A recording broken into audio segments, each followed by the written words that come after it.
একটি viral video ঘিরে তীব্র আলোচনার জন্ম নিয়েছে সামাজিক যোগাযোগ মাধ্যমে। ভিডিওটিতে দেখা যায় এক নববধূকে তার শাশুড়ি মারধর করছেন।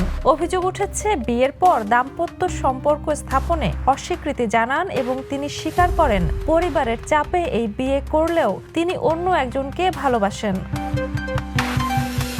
ঘটনাটি ঘটেছে গত 24 ফেব্রুয়ারি ভারতের হিমাচল প্রদেশের হামিরপুর এলাকায়। পোস্ট ঘিরে নেটিজেনদের মধ্যে মিশ্র প্রতিক্রিয়া দেখা গেছে। কেউ কনের পরিবারের প্রতারণার অভিযোগ তুলেছেন, আবার কেউ নারীর সম্মতির অধিকারকে গুরুত্ব দিয়ে সহিংসতার বিরুদ্ধে আইনগত পদক্ষেপের দাবি জানিয়েছেন। বিশেষজ্ঞরা বলছেন, গ্রামীণ ভারতে অল্প বয়সে ও জোরপূর্বক বিয়ের প্রবণতা এখনো বড় একটি সামাজিক সংকট হয়ে রয়েছে। Jhuma Mridha, the news.